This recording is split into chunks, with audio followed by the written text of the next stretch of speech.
이번 시간에는 우리 조선의 왕 세조 이야기를 하려고 합니다. 세조하면 뭐가 떠오르죠? 아무래도 이 어린 조카인 단종을 결국 쫓아내고 자신이 왕이 된 또 비정한 군주 이미지. 결국은 1453년 계유정난이라는 그 쿠데타로 권력을 잡고 왕에게까지 오른 세조.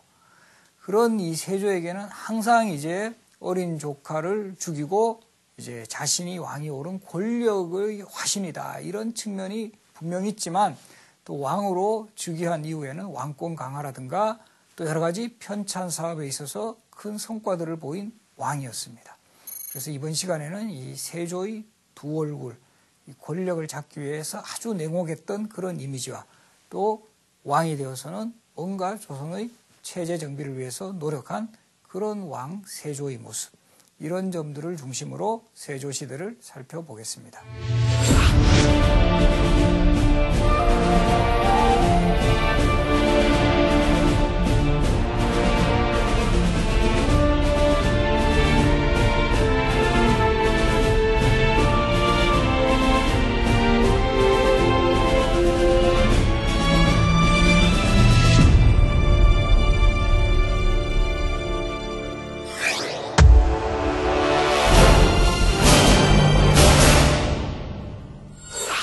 세조하면은 항상 빠질 수 없는 인물이 바로 어린 조카 단종입니다. 그리고 결국 세조에 의한 희생양이 되었다고도 할 수 있죠. 그럼 이런 그 구조가 생겨나게 된 원인부터 한번 살펴보겠습니다. 사실 세종은 상당히 능력 있는 왕이었고 그 세종의 뒤를 이었던 왕세자 문종 역시 능력 있는 인물이었습니다. 그래서 아버지 세종이 돌아가신 이후에 왕위를 계승한 후에도 세종대의 업적을 그대로 이어서 문종 역시 나름대로 이런 정치적 영향을 펼칠 수 있는 그런 능력은 분명히 갖추고 있었습니다.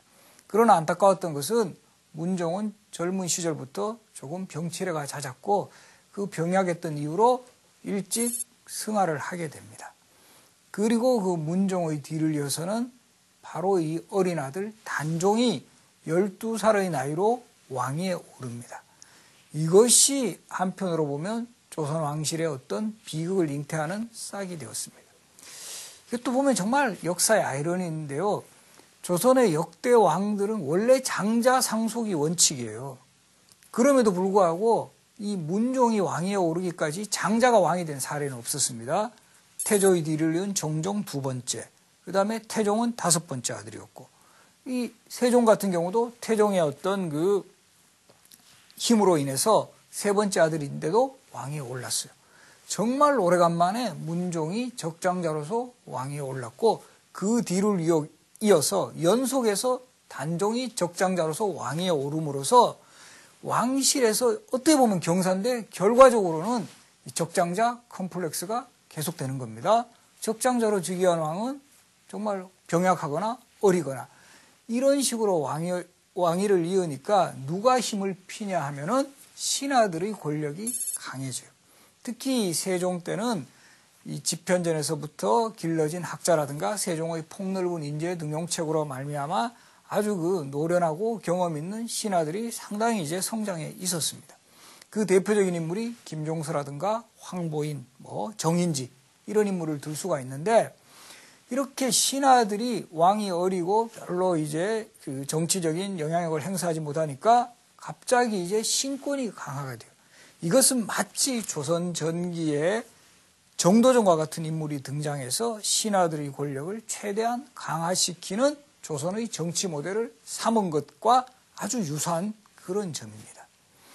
그리고 결정적으로는 이 문종이 승하하기 직전에, 돌아가시기 직전에 신하들을 불러요. 특히 김종서라든가 황보인과 같은 신하들을 불러가지고 어린 단종이 너무나 걱정이 되는 거예요. 어린 단종이 너무나 걱정이 되어가지고 이 당신같이 경험 많은 신하들이 우리 단종을 정말 잘 보필해 주시오라는 유언을 남겨요. 그래서 이런 사람들이 왕의 유언을 받은 대신이라 해서 고명 대신이라고 부르는데, 오히려 문종의 이런 유언이 이들을 힘을 더 강화시켜줘. 우리가 정말 이제 이 왕을 대신해서 확실하게 정치를 할 수 있는 그런 힘을 갖추어졌다. 이렇게 판단을 해서 김종서나 황보인 등은 정말 거의 왕보다는 신하들의 권력을 훨씬 강하게 행사를 하면서 대표적으로는 황표정사라고 해서 예나 지금이나 정치에 있어서는 인사권이 가장 중요해요. 관리들의 인사를 누가 담당하느냐. 그래서 이 황표정사라는 것은 원래 관리를 임명할 때는 보통 3망을 해요. 3망. 3명의 명단을 올리거든요. 올리면 그중에서 최종적으로 한 명에게 동그라미를 쳐서 낙점을 하는데 소위 이때 황표정사라는 것은 미리 김종서나 황보인과 같은 신하들이 관리들의 자기들이 선호하는 인물에게 노란색으로 표시를 해요. 그래서 노란색의 표시다 해서 황표라고 하는데 노란색으로 표시를 하면 왕이 또 보고 그냥 그대로 하니까 실질적인 인사권은 왕에게서 나오는 게 아니라 신하에게서 나오는 거죠. 이런 것을 위시해서 김종서와 황보인의 권력이 지나치게 비대해지자 이것을 가장 이제 불만스러운 눈으로 바라보던 인물이 있었습니다. 이분 누구냐면 바로 수양대군입니다. 나중에 세조로 되죠, 그죠? 수양대군은 문종의 동생, 그러니까 세종대왕의 두 번째 아들이었습니다. 그 세종대왕에게는 많은 아들이 있었는데 이 아들들이 나중에는 한편으로는 수양대군의 편에 서기도 하고 금성대군과 같이 일부는 또 수양대군의 반대편에 서게 하는 형제 간의 또 다른 분열이 일어나게 되는 그런 그 상황을 맞이합니다. 그래서 첫 번째가 문종, 세종의 두 번째가 수양대군, 세 번째 아들이 안평대군이에요. 여러분들 안평대군은 뭘로 유명하죠? 우리가 그 안견이 그린 그림 중에 목류도원도라는 그림이 있는데 바로 그 목류도원도라는 그림의 배경에 안평대군이 안견에게 꿈 이야기를 들려주고 그것을 그린 그림이 바로 목류도원도입니다. 그 세 번째 아들 안평대군은 김종서하고 황보인하고 아주 친밀한 교분을 형성을 해요. 이런 상황에서 수양대군은 조선이란 나라가 어떤 나라인데 왕실이 중심이 되어서 결국 운영해 나가야 하는 나라인데 저렇게 신하들이 설쳐서는 절대 안 된다라는 이런 확신을 가지고 있었어요. 누구하고 닮았죠? 바로 조선 초기에 태종하고 매우 닮아 있습니다. 태종이 정도전과 같은 신하가 소위 설치는 상황을 결국 그거는 눈 뜨고 볼 수 없다 해서 왕자의 난을 일으키는 모습하고 비슷해요. 그래서 어린 단종을 끼고 그 신하들의 신권이 지극히 비대하는 상황을 이것을 완전히 차단해야 되겠다는 결심을 세우고 수양대군은 서서히 자기의 희화의 신복을 모으기 시작을 합니다.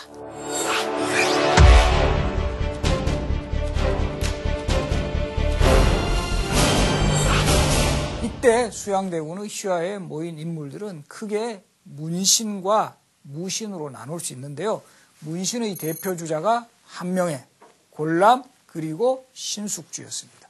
그래서 신숙주와 같은 인물은 수양대군이 단종의 즉위를 알리는 사신으로 중국에 갈 때 신숙주가 수양대군하고 함께 사신으로 가요. 이 과정에서 둘은 요즘 표현을 하면 소위 코드가 잘 맞았던 것 같아요. 그래서 집현전 학자들 중 대부분이 수양대군에게 나중에 반기를 드는데요. 예를 들어서 성산문이라든가 박팽년이라든가 이런 사람들이 반기를 드는 데 비해서 수양대군의 편에서 신숙주는 계속 함께 그 노선을 걸어가는 그런 인물이 됩니다. 아마도 단종의 즉위를 알리는 사신으로 갈 때 함께 갔던 인연이 이 두 사람을 운명적으로 결속시켰다. 이렇게 볼 수가 있어요. 그래서 이런 한 명의 골람, 신숙주와 같은 이런 제사들 이외에 수양대군은 휘하에 홍윤성이라든가 양정이라든가 유숙과 같은 무신들까지 끌어들이면서 뭔가 거사를 준비를 했습니다. 그리고 마침내 D-Day를 잡죠. 1453년 10월 10일 소위 말하는 계유정난이 일어납니다. 1450년이 계유년이어서 계유, 그리고 정난이라는 것은 바로잡을 정, 어려울 난입니다. 어려움을 바로잡은 사건. 이것은 당연히 수양대군 편에서 붙인 용어입니다. 그러나 후대의 역사가들은 이 계유정난을 전형적인 쿠데타로 보고 있는 거죠. 1453년 10월 10일에 쿠데타입니다. 이때 수양대군이 개유정난을 일으켰을 때 최고 목표는 뭐냐면 바로 김종서를 제거하라가 이게 최고 특명입니다. 왜냐하면 단종에 있어서 가장 단종을 보필하는 핵심 신하였고 신권의 대표 주자였기 때문에 바로 이 김종서를 이제 제거하는 작업에 수양대군이 착수합니다. 그리고 이 D-Day로 결정된 그 1453년 10월 10일 수양대군이 휘하 장정 몇 명만을 데리고 김종서의 집을 방문을 합니다. 김종서도 이때는 상당히 경계를 하죠. 수양대군이 경계를 하기 때문에 누가 이제 왔는가를 이제 동태를 살피는데 별다른 무장이 없다는 것을 알고는 들어오게 합니다. 그리고 그날 수양대군이 뭔가 이제 문서 같은 거를 보였으면 이것 조금 읽어보시겠습니까? 근데 그날이 날씨가 되게 어두웠다고 해요. 어스름 달빛에 김종서가 고개를 숙이는 순간 매복했던 수양대군의 신복들이 김종서를 절퇴로 내려쳤고 그 상황을 목격했던 아들 김승주가 급히 달려와서 이 아버지를 막아보려고 했지만 결국은 김종서와 함께 죽음을 당합니다. 그래서 여기까지가 소위 말하는 이 김종서가 정말 이 수양대군에 의해 죽음을 당하는 바로 그 장면입니다. 역시 그 최근에 그 공주의 남자라는 이런 드라마에서는 바로 이 김종서의 아들하고 수양대군의 딸하고의 사랑을 이제 드라마로 함으로써 소위 뭐 조선시대판 로미오와 줄리엣이다 이런 이야기를 했는데 이것은 정사에 기록되어 있는 사실이라기보다는 야사의 그런 내용이 몇 줄 나옵니다. 그것을 바탕으로 한 드라마라는 거. 그래서 그런 그 당시에도 보면 이런 극적인 사랑과 뭐 아픔 같은 거 이런 것이 일반 사람들에게는 회자되었던 것은 분명한 것 같습니다.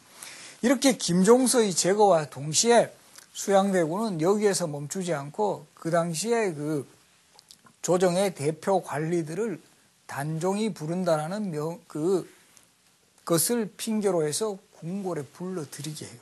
궁궐에 불러들이게 하고 나서는 이미 이 수양대군 쪽에서는 제사 한 명회가 중심이 되어서 당시 수양대군 편에 설 사람들하고 제거해야 할 대상들을 미리 명단을 작성했다고 하죠. 그게 뭡니까? 지금 또 그런 이야기 많이 돌아요. 뭐 기업체라든가 이런 데서 뭐 인사철 같은 데 많이 도는 용어 바로 살생부입니다. 살생부. 살생부를 미리 작성하고 있다가 여기에서 자신들하고 협조를 할 사람들은 살려두었지만 반대 세력들은 그대로 제거를 함으로써 완전히 그 쿠데타는 성공을 합니다. 그리고 수양대군이 일약 권력의 최고 정점에 들었습니다. 그런데 여기서 또 한 가지 중요한 사실. 수양대군은 바로 왕이 됩니까? 역시 왕이 되지 않아요. 이거는 마치 위화대군을 성공시킨 태조 이성계가 바로 왕이 되지 않고 왕자의 란을 성공시킨 태종 이방원이 바로 왕이 되지 않고 계속 자신의 이미지 메이킹을 하는 그런 과도기를 거치듯이 수양대군도 명분상으로는 김종서라든가 항보인과 같은 신하들이 너무 설쳐서 내가 이들을 제거한 거지 나는 왕위에 오르는 야심은 없다라는 것을 보여주는 장면이에요. 그래서 나중에 수양대군의 가장 반대 세력이 되는 성산문조차도 개유정난이 일어났을 때는 3등 공신에 임명이 돼요. 성산문 같은 사람도 끌어들이는 거죠. 약간 젊은 엘리트 신하들을 끌어들였다라는 점입니다. 그리고 그러나 결국 수양대군의 그 최종적인 목표는 어디 있었죠? 바로 왕권에 있었습니다. 결과적으로는 권력을 확실히 잡고 어느 정도 과도기를 거친 후에는 단종을 압박을 해서 마침내 상황으로 몰아내고 자신이 세조로 왕위에 오릅니다. 그래서 성산문과 같은 인물은 이때는 수양대군이 왕위로 오르기 전까지만 했을 때는 그래도 수양대군에게 어느 정도 협조를 했지만 본인이 직접 왕이 되는 이런 사실은 완전히 이거는 아니다라고 생각을 합니다. 유교적 가치 기준에 의거할 때 어떻게 조카를 죽이고 이때는 죽이진 않았죠. 조카를 폐위시키고 삼촌이 왕이 될 수 있는 명분이 없다라는 거죠. 이때부터 성산문은 자신의 절친한 친구였던 박평년 등과 더불어 단종보기 운동을 굳히게 됩니다.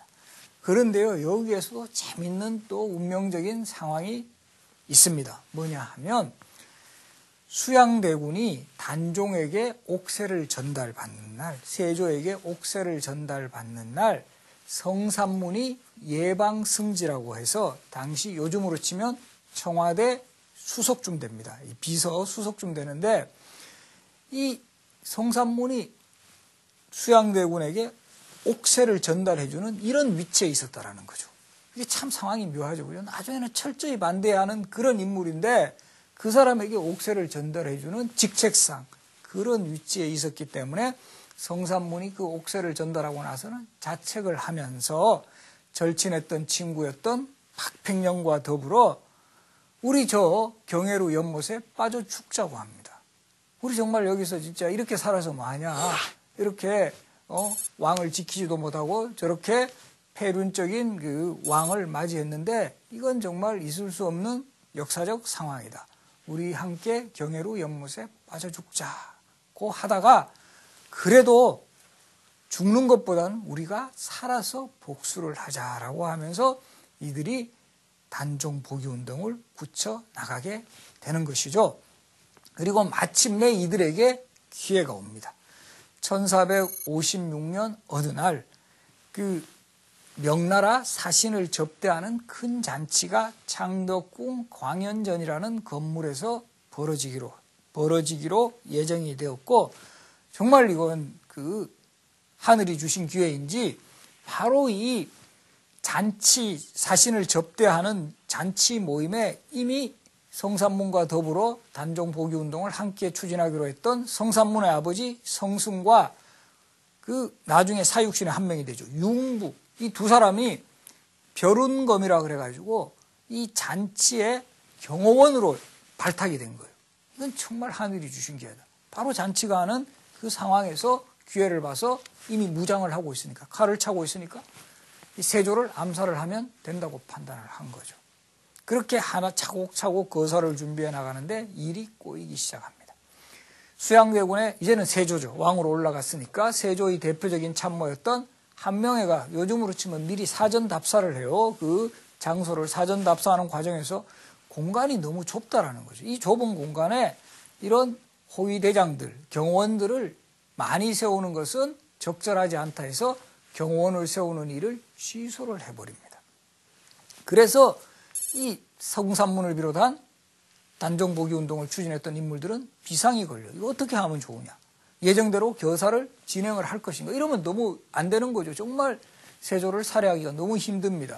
그래서 결국에는 거사를 연기하자로 결론이 납니다.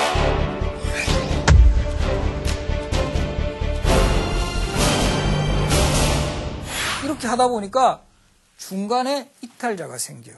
우리가 흔히 단종 복위 운동하면 사육신을 떠올리지만 단종 복위 운동에 참여했던 사람은 그 숫자보다 훨씬 넘어요. 대략적으로 한 7, 80여 명이 참여했던 것으로 나타납니다. 그중에 원래 거사를 계획하기로 했던 인물 중에 김질이라는 사람이 이 자신의 장인인 정창손한테 의논해요. 이게 너무 정말 위험한 일이죠. 이건 정말 실패하면 역적으로 몰리는 겁니다. 그래서 장인한테 의논을 하러 갔더니만 장인이 뭐 그런 큰일이냐면 바로 손잡고 요즘으로 치면 고변을 해버립니다. 사고를 그냥 폭로를 해버리는 거예요. 그래서 그 주모자가 누구냐. 성산문, 박팽년, 하이지, 이계다. 이렇게 되고 이것이 세조에게까지 알려지면서 세조가 격분을 합니다. 세조의 입장에서 보면 성산문이나 박팽년은 세종 시절부터 세조도 능력이 있는 왕자였어요. 세종 시절부터 함께 학문을 연구하고 서로 협조했던 그런 사이고 정말 자신이 왕이 되는 과정에서도 옥새까지 전달해 준 사람이잖아요. 그런 사람들이 배신했다는 사실에 분노를 하면서 전부 다 잡아들이라고 합니다. 잡아들이고 직접 국문을 합니다. 이거를 친국이라 그래요. 지금의 경복궁 건물 보시면 사정전이라는 건물이 있어요. 그 사정전 앞마당에서 직접 친국을 하면서 이들에게 내가 너희들한테 잘못해 준 게 뭐 있냐? 내가 또 너희들하고 이렇게 서로 관계가 좋았고 이랬는데 나한테 어떻게 이렇게 배신을 할 수 있느냐라고 막 세조가 이제 격앙되면서 이들을 막 소위 말해서 신문을 합니다. 이때 이들도 그 뜻을 굽히지 않아요. 특히 세조를 화나게 했던 것은 세조가 이때 이미 왕이죠. 뭐 왕이면 전하라든가 뭐 왕께서는 이렇게 호칭을 해야 되는데 어떻게 호칭하냐 하면 계속 나으리 나으리 이럽니다. 기분 나쁘죠, 그죠? 왕인데 자기가 왕을 인정을 안 해주는 거예요. 나으리께서 왕위를 도둑질하지 않았으셨습니까? 막 이런 식으로 표현을 합니다. 그러면서 저는 관직에 있어서도 나으리가 주신 녹은 하나도 받지 않았습니다. 막 이런 식으로 해서 저 곡간 한번 조사해 보십시오. 막 이런 식으로 나옵니다. 성삼. 직접 정말 조사해 보니까 그 월급으로 받은 녹봉을 그대로 쌓아두고 하나도 먹지 않았다라는 이런 것들이 밝혀지기 시작했고, 박평영 같은 경우도 세조 때 충청도 관찰사로 있었는데 계속 박평영도 나으리 나으리 그러는 거예요. 그러면서 내가 너한테 충청도 관찰사까지 시켜줬는데 너가 나한테 어떻게 이럴 수가 있느냐, 왕이라고 부르지 않느냐, 너는 나의 신하가 아니냐 이러니까 저는 신하 신자 쓴 적이 없습니다 이럽니다. 그래서 나중에 박평년이 쓴 문서를 보니까 신하 신자 대신에, 여러분들 신하 신자 아시죠? 거기다가 글자 약간 바꿔가지고 클거자를 써버렸어요. 그래서 이런 것들을 결국 세조를 엄청나게 분노시켰고, 결국 열려실기술과 같은 기록에도 나타납니다만은 직접 막 세조가 아주 그 불에 달군 쇠로 이 사람들을 정말 엄청나게 가혹하게 신문을 하죠. 그때 성삼문은 나는 뭐 그렇게 몸이 정말 그 고통 속에 그 힘들어 하면서도 뭐 아직 나는 죽지 않았다. 더 쇠를 달고 오라. 막 이런 이야기 했다라는 내용들도 전해집니다.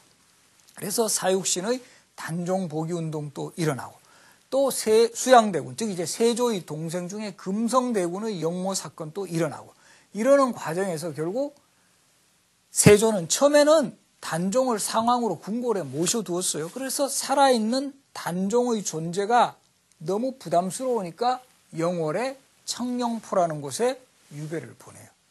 유배를 보내고, 그 영월의 청령포라는 곳은 지금도 가보시면 알겠지만 이 동강에 이렇게 둘러싸여 있어가지고 정말 천혜의 유배지요. 정말 이 소위 말해서 탈출이 거의 불가능한, 그리고 이제 서울에서 보면 엄청나게 떨어져 있는 그곳에 유배를 보냈죠. 그리고는 이렇게 유배를 보냈지만 여전히 살아는 계셨죠. 살아 계신 상황에서 또 금성대군이 또 영주 순흥을 중심으로 또 소위 말해서 단종 복위운동을 일으키니까 단종이 살아있는 한 자신의 왕권은 너무나 부담이 된다고 판단했던 세조가 마침내 단종에게 처형을 명해요. 그래서 단종실록을 보면은 결국 이제 그 다음에는 그 세조실록이죠. 세조실록의 기록을 보면은 단종이 영월의 청령포의 유배지에서 스스로가 목숨을 끊은 거, 활시위를 당겨가지고 목숨을 끊은 자살한 것으로 나타나지만, 여러 다른 기록들을 보면 특히 대표적으로 의금부도사 왕방현이라는 사람이 직접 쓴 기록에 보면 단종을 자신이 사약을 들고 단종을 찾아볼 수밖에 없었던 그런 운명에 대해서 기록한 내용도 나와요. 천만리 고운길에 머나먼님, 천만리 머나먼 길에 고운님 여의역고로 시작하는 그 왕방현의 시조 등을 볼 때 결국 세조가 단종의 그 죽음을 명했다, 이렇게 보는 것이 타당할 겁니다. 그런 것을 볼 수 있는 또 다른 그 정황은, 단종의 무덤은 그래서 한때는 왕을 역임했던 인물임에도 불구하고 완전히 무덤이 방치되어 있었어요. 그것을 당시 영월의 호장 어몽도라는 사람이 겨우 수습해가지고 조성해준 무덤이 지금의 장릉입니다. 그리고 이 장릉이라는 무덤도 현재는 왕릉의 격을 갖춰서 장릉이라고 부르지만 그 당시에는 노산군 묘라고 했어요. 묘. 왕으로, 결국 세조가 왕으로 오른 이후에 단종을 왕으로 인정을 하지 않았어요. 노산군으로 강등시키고 무덤도 노산군 묘, 그리고 실록도 단종실록이 아니라 노산군 일기로 표현을 했다라는 거죠. 이처럼 단종을 격화시키고 권력을 잡은 세조, 이런 세조가 왕위에 올라서 완전히 우리가 보면 정말 이제 그 비정한 그런 왕이었지만, 나름대로 중앙집권 강화라든가 또 여러 가지 그 편찬 사업에 그 이룩한 공적 또한 적지가 않습니다.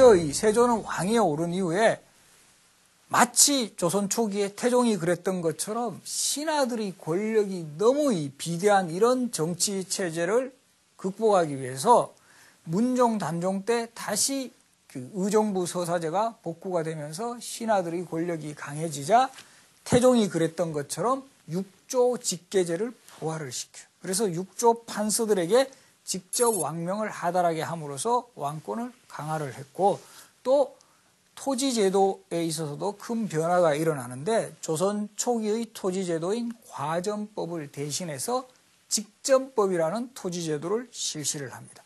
직전법의 특징은 퇴직관리, 과전법 같은 경우는요, 퇴직관리들에게도 토지를 지급하는 거예요. 물론 이때 토지 지급은 조선시대는 수조권, 토지에서 세금을 거둘 수 있는 권리를 말하는데, 직전법 같은 경우는 퇴직관리에게는 주지 않고 현직관리에게만 토지를 나누어 줌으로써 이제 국가재정 같은 거, 이것을 훨씬 더 이제 절약하는, 그리고 현직관리들에게 충성을 유도하는 그런 효과를 가져왔다, 이렇게 볼 수가 있습니다. 그리고 이제 여러 가지 뭐 토지 측량에 있어서 기구 개발이라든가 이런 나름대로 경제적인 측면에서도 영향을 보이는 모습을 발휘를 합니다. 그리고 이 세조하고 관련해서는 세조의 행차도 빼놓을 수가 없는데요. 세조는 본인 스스로도 사실 상당히 이런 그 조카를 죽이고 왕위에 올랐다라는 이런 어떤 그 뭐 원죄의식이라고 할까요? 이런데 상당한 그 이 신경이 갔음이 분명해요. 그래서 세조 시대는 잦은 행차를 통해서 일반 백성들에게 나 이런 사람이다, 역시 그때도 홍보를 해요. 행차를 통해 가지고 왕권을 과시하고 자신의 어떤 그 상황을 변명도 하기도 하고, 이런 그 행차를 자주 나섰는데, 대표적으로 보은의 속리사도 보은의 속리산에 가면 지금 법주사가 있습니다만 이런 속리산 일대를 찾기도 했고, 또 강원도의 상원사라는 절도 찾았어요. 그래서 이 세조라는 왕이 행차했을 때 절에 많이 가는데, 이 사찰에 많이 가는 것도 세조의 철학하고도 관련이 있어요. 세조가 불교에도 상당한 관심을 가져요. 그래서 이제 불교 경전을 간행하는 강경도감을 설치하기도 하고, 이 강경도감에서는 뭐 속보상절이라든가 월인속보와 같은 불교 경전도 편찬을 해요. 이때 세조를 대표하는 그 승려, 참모쯤 되는 승려가 바로 이 신리라는 승려였어요. 그리고 이 속리산에 갔을 때 또 재밌는 일화가 있는데요. 지금 또 보은에 가시면 정의품송이라는 소나무가 있습니다.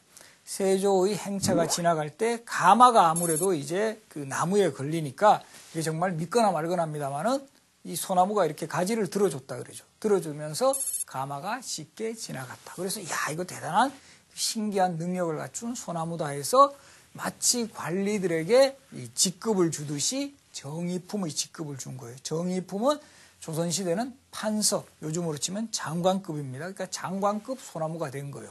그래서 이런 정의품송 소나무 일화에서도 우리가 세조가 충청도 지역에 행차를 했구나, 이런 걸 볼 수가 있어요. 그리고 이 강원도 상원사라는 절에 갔을 때는 또 많은 그 에피소드가 있는데, 세조가 사실은 이 피부병으로 고생을 많이 했다 그러죠. 그래서 여기에 대해서도 뭐 야사에는 이런 이야기까지 나와요. 단종의 생모였던 현덕왕후 권씨가 꿈에서 정말 세조를 저주하면서 침을 뱉었는데, 그 침을 맞고 난 이후부터는 피부에 병이 생겼다, 피부병이 심해졌다, 이런 이야기가 나와요. 그래서 이 피부병을 치료하기 위해서 그 세조도 자주 이제 뭐 온천도 찾고, 또 이 상원사라는 절에 갔을 때도 그 아주 그 물이 맑은 냇가에서 목욕을 하고 했다고 해요. 목욕을 하고 있는 중에 그 어느 순간에 어린 동자승이 나타나서 제가 등을 밀어드리겠습니다 하고 이렇게 등을 밀어줘요. 등을 밀어줘가지고 보니까, 나중에 보니까 이게 씻은 듯이 그 피부병이 없어졌다라는 이런 기록이 나타나고, 나중에는 그 동자가 자신이 문수보살이라고 해요. 문수보살이라고 하면서 나를 만났다는 이야기는 절대 하지 마십시오라고 했습니다. 그런 효험도 봐서 그런지 세조는 바로 상원사라는 절을 자주 찾고, 이곳에 상당히 이제 뭐 소위 뭐 시주 같은 것도 하면서 절을 크게 하는데 기여를 합니다. 또 이 절에서 있었던 또 아주 그 에피소드가 있는데, 이 세조가 이 상원사라는 절에 갔을 때 이 절에서 이렇게 예불을 드리고 있는 상황에서 고양이가 나타나가지고 자꾸 세조의 옷을 막 끌어들이는 거예요. 막 끌고 이러니까 너무 이상한 거죠. 그러다가 그 예불을 드리다가 황급히 나왔습니다. 나와서 보니까 거기에 자객들이 숨어가지고 세조의 목숨을 노리고 있었다. 그래서 세조가 이 고양이들 되게 신기한 능력을 갖췄구나라고 판단을 해서 지금 또 보면 상원사에 가면 고양이 석상이 만들어져 있습니다. 조성되어 있는 게 바로 세조와 그 상원사와의 또 그리고 고양이와의 아주 좋은 인연을 보여줍니다. 그래서 결과적으로는 세조는 이런 그 행차를 통해서 이 자신의 어떤 집권의 정당성을 홍보하고 백성들에게 자신의 어떤 통치 철학 같은 거 이런 것들을 이야기를 했고, 그 과정에서 정의품 소나무의 이야기라든가 고양이 석상에 관한 이런 이야기가 전해지게 되었다, 이렇게 볼 수가 있습니다. 그리고 이 세조는 편찬 사업에도 상당한 그 노력을 기울였는데요. 대표적으로 조선의 헌법이라고 할 수 있는 경국대전의 편찬이 세조 때 착수가 됩니다. 보면 우리가 고려사회와 조선사회를 구분할 수 있는 대표적인 기준 중에 하나가 성문법전의 유무예요. 바로 이 조선시대에 본격적으로 법전이 편찬되는데, 조선 초기에 태조 때 정도전에 의해 조선경국전이라든가 세종 때 정전 6권이라든가 이런 법전이 일부 만들어졌지만 국가적 사업으로 가장 체계적으로 편찬되는 것이 세조 때입니다. 그만큼 세조가 나라의 기틀을 정비하기 위해서는 완성된 법전이 있어야 된다고 판단했기 때문이죠. 그래서 경국대전 편찬에 이제 편찬을 시작을 해서 결국은 또 여기서 우리가 주목해야 할 점이 세조가 스스로 본인 때 완성을 하는 게 아니라 예종, 성종을 거쳐서 이때 완성이 된다는 거죠. 세조도 무리하게 했으면 자신의 시대의 경국대전 편찬의 완성을 볼 수도 있었을 거예요. 그러나 좀 더 체계적으로 짜임새 있게 만들기 위해서 후대 왕들에게 바통을 넘겨가지고 성종 때 이 법전이 완성되었다는 사실. 이거는 우리 지금의 시대에도 시사하는 점이 적지가 않습니다. 그리고 역사책의 편찬에도 착수를 하는데요. 이 세조는 특히 고대사에 관심이 많았던 것 같아요. 특히 만주를 차지했던 우리의 그 역사를 중시하고, 그런 점에서 양성지와 같은 세조의 아주 핵심 참모를 시켜서 동국지도와 같은 이런 지도들을 작성하게 하는데, 세조 때 만들어진 지도에는 꼭 만주가 표시되어 있었습니다. 그리고 우리 역사를 좀 더 고대사부터 웅장하게 우리 역사를 기술하기 위해서 이 당군조선에서부터 시작되는 우리 통사 자신의 그 참모들을 시켜서 동국통감이라는 역사책의 편찬에 착수를 합니다. 근데 역시 여기도 주목되는 것은 경국대전처럼 자신의 시대의 완성의 끝을 보지 않고 계속적으로 후대 왕들에게까지 업적이 계승되게 함으로써 역시 동국통감도 성종도 완성이 된다. 그래서 경국대전, 동국통감, 이 조선을 대표하는 헌법과 조선을 대표하는 역사서 편찬의 시작은 세조가 했고, 그 완성은 성종 때 이루어짐으로써 조선전기 우리 소위 학문과 문화사업의 어떤 종결자적인 이런 성격을 보이게 했던 그 기틀을 잡은 왕이 세조였다는 점도 주목할 수 있습니다. 그래서 전체적으로 정리를 하면 세조는 사실 왕이 오르는 과정에서는 상당한 이 순환을 겪었죠.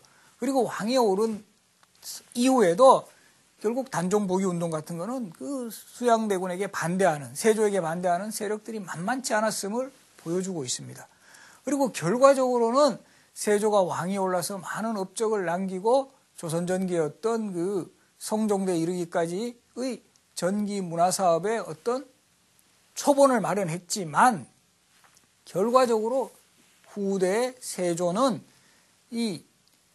결국 계유정난을 일으킨 어린 왕을 폐위하고 자신의 권력의 야욕을 보인 왕이라는 점이 사실 부각이 될 수밖에 없었어요. 그거는 왜냐하면 결국 세조 시대 이후에 소위 조선의 역사에서는 살인파라는 세력이 주축을 이루면서 결국 이 세조의 어떤 왕위 찬탈에 반대하는 이런 세력들이 제하에서 계속 세조를 비판하고 부정하는 이런 움직임들이 전개되어 나가고, 이런 결과 마침내 숙종 때 단종이 노상군이라는 멍해를 벗고 단종으로 올라갑니다.